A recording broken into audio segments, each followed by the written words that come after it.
Cool. You ready to rock? Sure. Sweet. Three. Got a cat hair on my whisker. There we go. 3, 2, 1.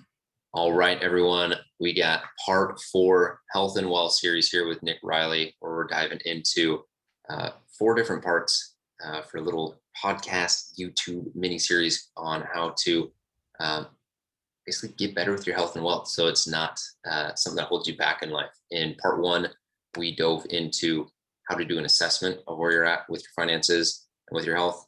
Then in part 2, we dove into low-hanging fruit, things that you can address right away, today, start taking action to start making some progress and building some momentum.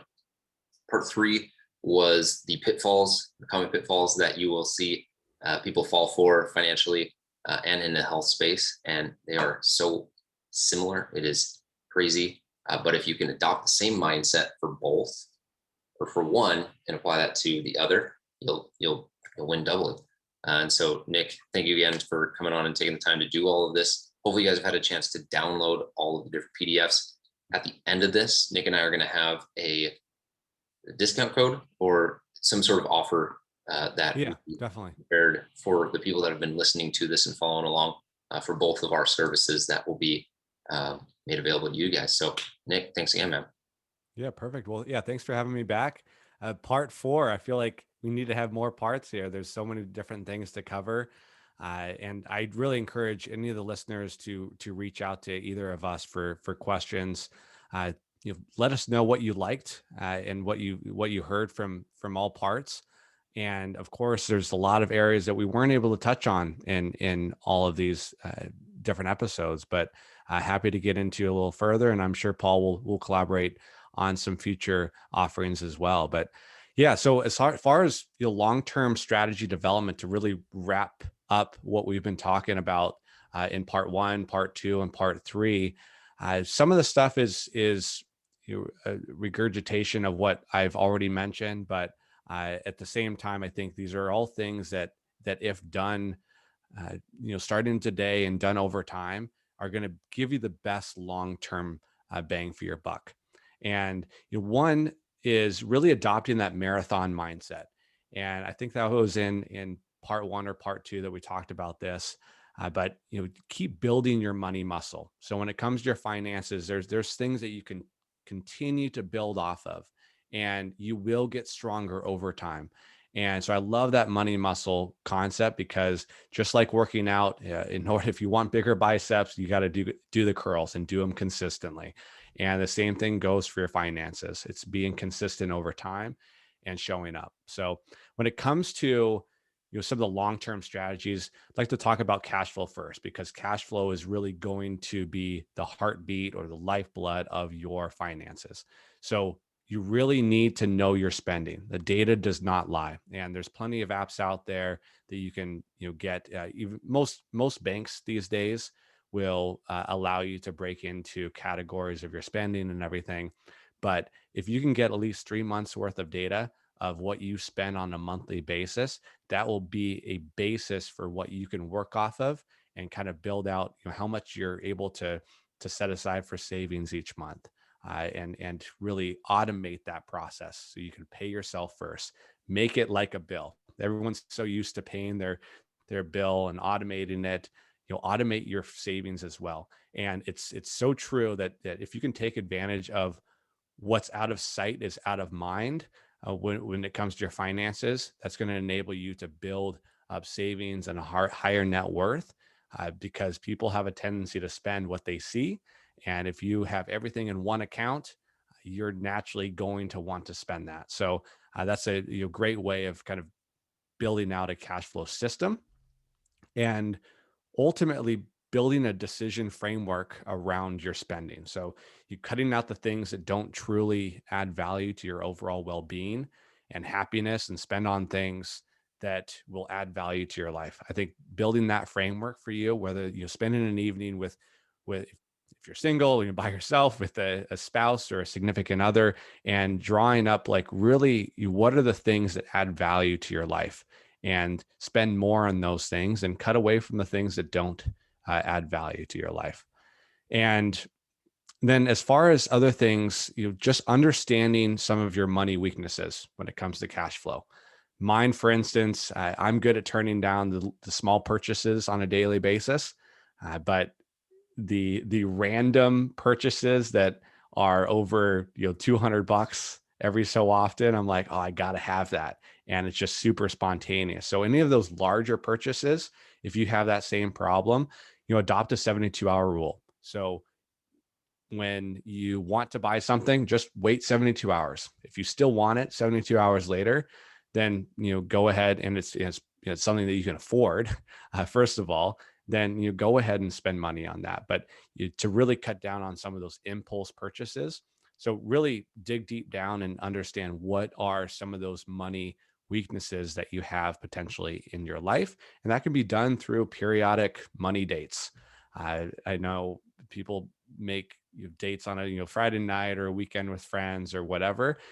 Work in a money conversation with yourself or your spouse, your significant other, to talk about progress that's being made financially. So it needs to be less of a taboo subject in households in order for America and the rest of the world to get out of this debt crisis and spending crisis that we have. So that's cash flow. Uh, Next thing is the investments. So long-term strategy around investments is much more simple. It's not knowing how much you're paying in fees is a big mistake that people make. So really understanding what you're paying in fees over the long term, that's going to add significant value to your investment portfolio and your net worth. It's going to have huge effects. And even the location of where you invest, inside a retirement account, so it's all tax deferred or tax free growth, all of those things are going to save you money in the long term. So and then when it comes to just investing, keep it simple. Automate as much as you can. And that way you're not making a lot of those micro decisions on a daily or weekly basis of what to invest in. You don't want to have the deer in the headlights type of approach where you just get overwhelmed. Just make it happen. Invest in some index funds if you really don't know what to do, and automate it. And then so we've talked about cash flow, investments, and long-term strategy around net worth specifically is, I used to have a poster in my bedroom growing up that showed a basketball player going up for a shot, and it had a basketball hoop in the background. And the quote on it said, if you don't have a goal, there's nothing to shoot for. So I'm sure you can picture trying to watch a basketball game without two hoops, just a bunch of people dribbling around and with no goal in mind, no purpose on the court. Same thing for football. If there was no end zone or goalpost, like there'd be no points scored, and they're just running around randomly. And you don't want to have that when it comes to your finances. So you need to have some clear goals to shoot for. That way you can track your progress. And we've talked about in part 1, part 2, part 3, and now part 4 of this series, the importance of tracking progress. And these financial goals could be your financial independence number that we talk about in part 1. It could be when you want to retire. It could be real estate assets that you want to purchase, a lifestyle that you want to achieve or fund for yourself. When will work be optional for you? Those are all goals that you can kind of backtrack to and build out a plan for. And just like your investments, your net worth will compound over time. So oftentimes, like in part 1, we talked about calculating your financial independence number. And what it is just your annual spending multiplied by 25. That's kind of the simplest form of calculating that out. When you see that number, it might really seem like a massive number, but I want to encourage you that over time, your assets, your investments will start working for you and start to compound, and you'll close that gap to your goal much faster the closer you get there. So really, time is on your side when it comes to building your net worth. And don't try to go for the get rich quick or the massive movements right now.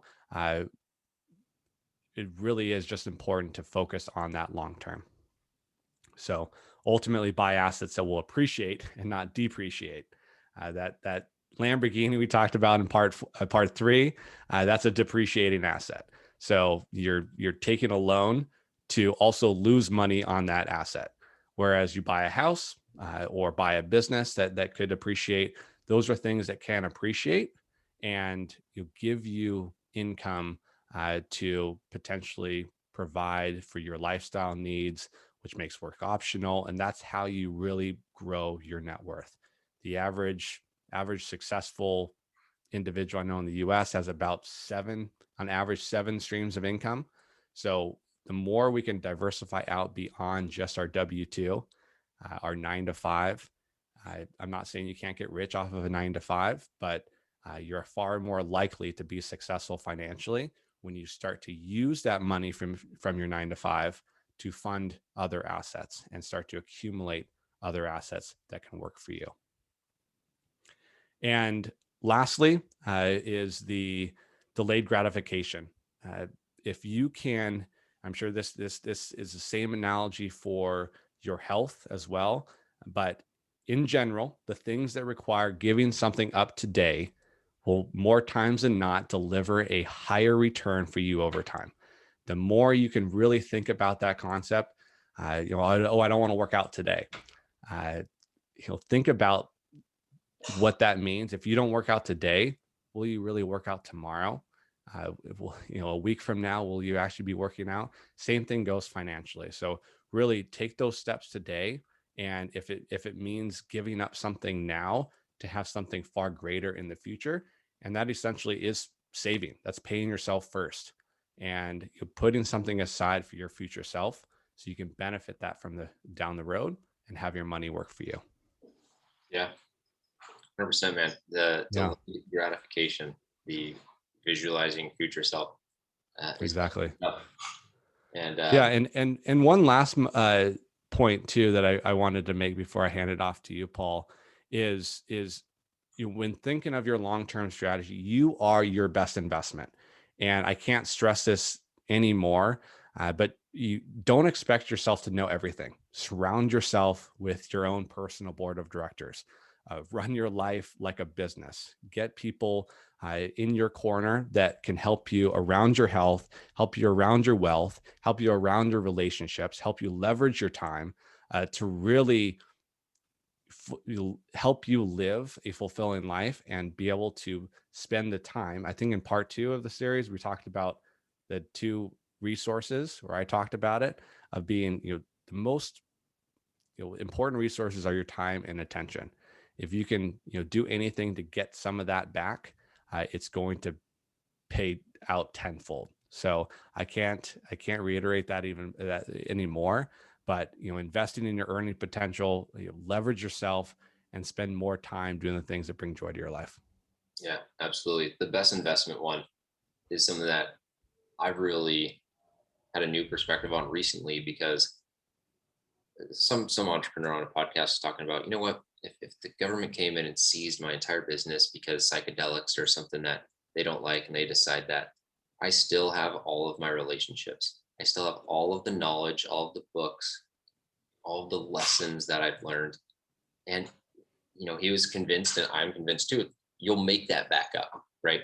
So it's you don't cash out, right? Your friend will cash out equities and Nick. I'm not going to cash you out someday, but investing in people will pay back. There's no way to measure it, but it may, in a way, maybe it's immeasurable, because someday there might be a favor, someday they might have a connection, or someday they might have, advice, or they're there for you when you need them. And so, not financial advice, more relationship advice, but the idea of investing in people and meeting people and making friendships, I think is an angle around you being your best investment. Something that, I think is really interesting and really important. Yeah, definitely. And it relates to all aspects of your life. Yep. Invest. That's actually something that I also like, when you use the word invest rather than sacrifice, right? So if Mm-hmm. I need you to sacrifice this Twinkie, you'd be like, no, I need you to invest Yeah. this. Anyway, so I'll go into my section now. Thank you for sharing that. real quick, and I'll touch on this at the end. I'm learning a ton of stuff. And so as much as like everyone listening is probably learning a ton, this is super helpful. And so, um, We did kind of surprise each other off of what we were going to share. Yes, we did have a spreadsheet generally, but this, for you listeners, this is the first time really hearing what each of us came prepared in these series you came with. So yeah, I've learned a lot from you, Paul, as well. outside of basketball and shooting hoops and being like, yo, here's a topic. Like Yeah. it's super fun. Anyway, so first thing that I'll have people do, and it's one of the things in the assessment is just like, where do you want to go? Right. I don't really coach people on performance-based stuff. Like I want you to perform well, but if you're trying to go and be a power lifter, I'm not your coach. I'll connect you with someone. You want to run a really fast marathon, I'm not your coach. I'll connect you with someone. That said, if you want to perform better and it's in the realm of functional bodybuilding, nutrition, lifestyle changes, and seeing a better body composition or feel more confident, absolutely that can be part of it. But just understanding like what is your focus and knowing that the focus of performance, aesthetics, or longevity is going to be what you want to make the priority and not go from, oh, I really want to work on my squat. It's like, well, we just spent a bunch of time making like the goal being your nutrition and put you in a calorie deficit. Like that's not going to improve your squat if you're losing weight, right? So know what you want and don't get derailed. But knowing what you want and then saying, okay, cool. What season are we in with that specific goal? So performance and athletes are going to have a off season, preseason, in season, and off season. So in the off season, that's when the athletes are out chilling. They're at Vegas. They're on the banana boats with LeBron and Dwayne Wade, right? That's the off season. Yeah. You're gonna break from everything. Off season, no, postseason. Sorry, postseason wasn't doing that.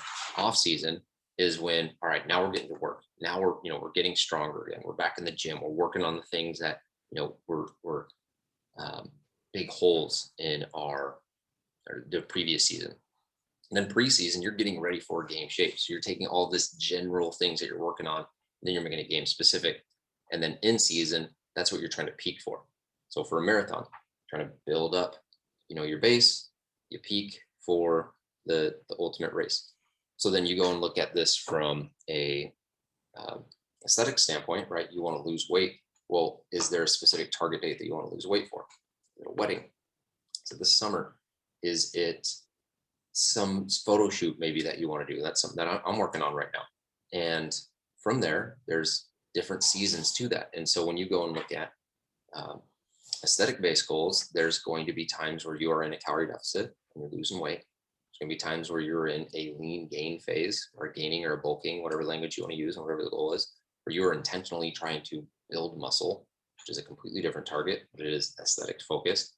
Then there's maintenance, because there's going to be times where you don't want to be in a big deficit. It doesn't make sense to train really hard.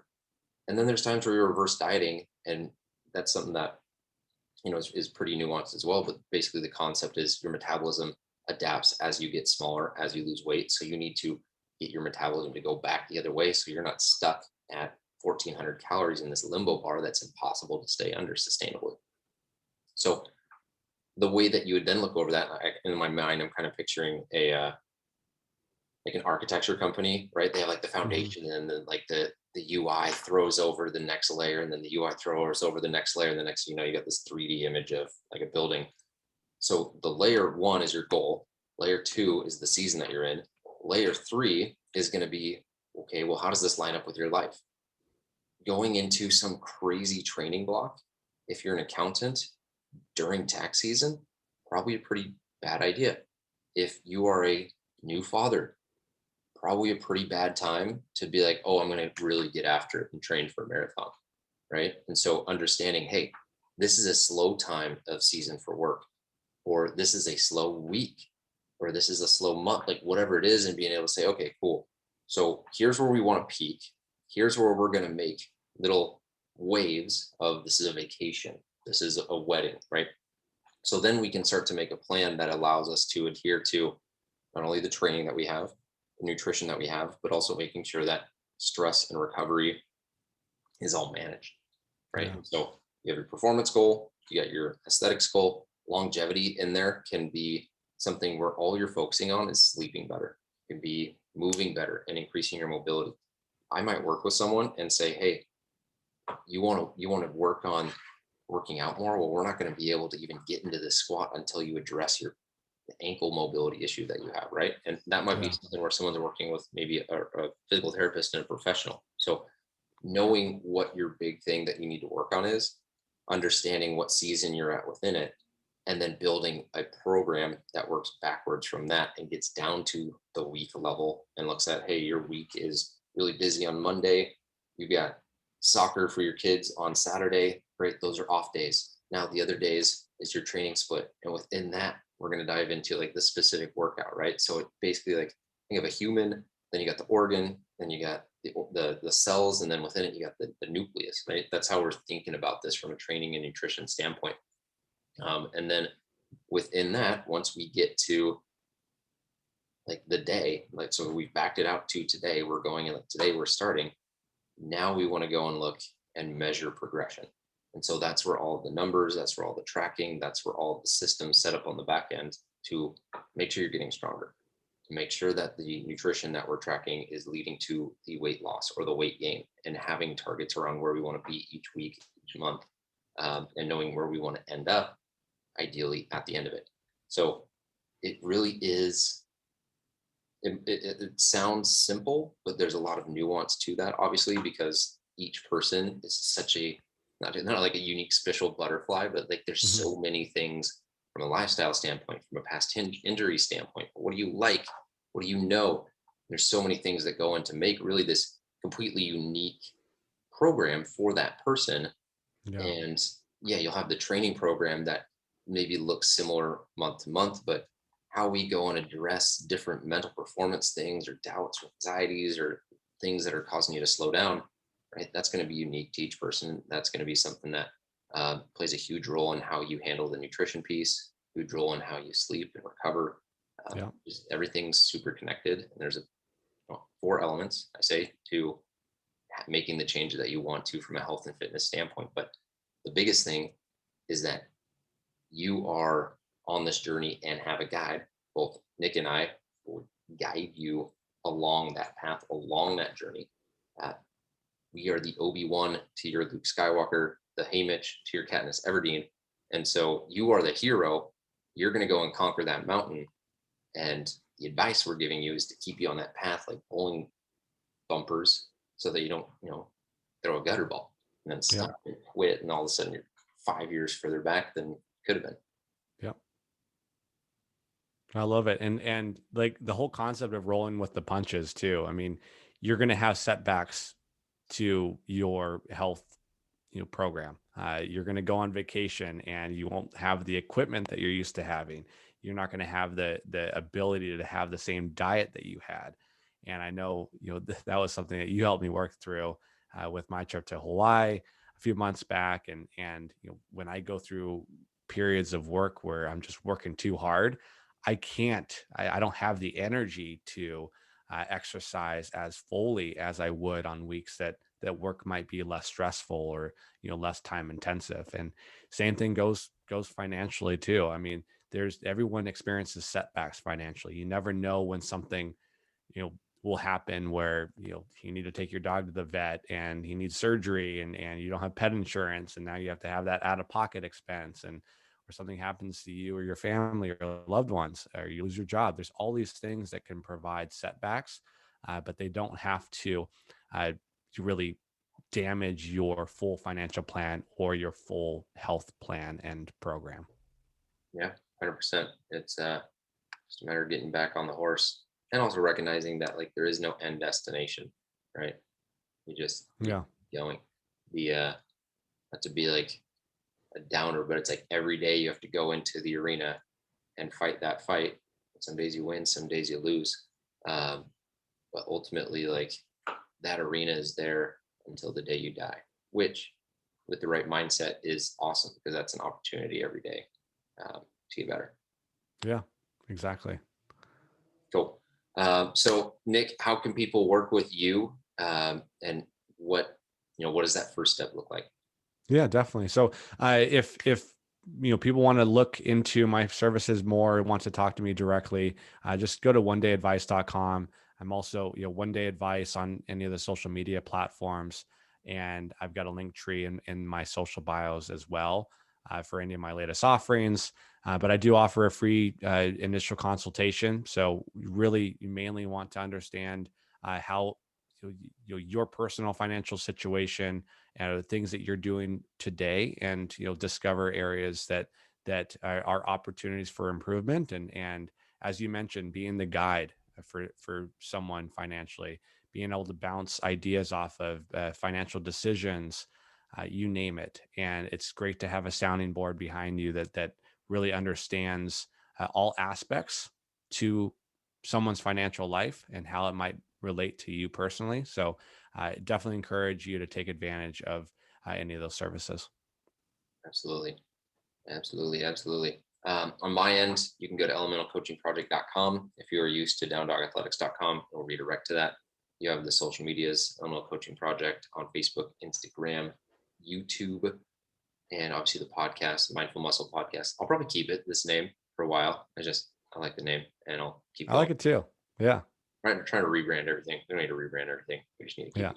going.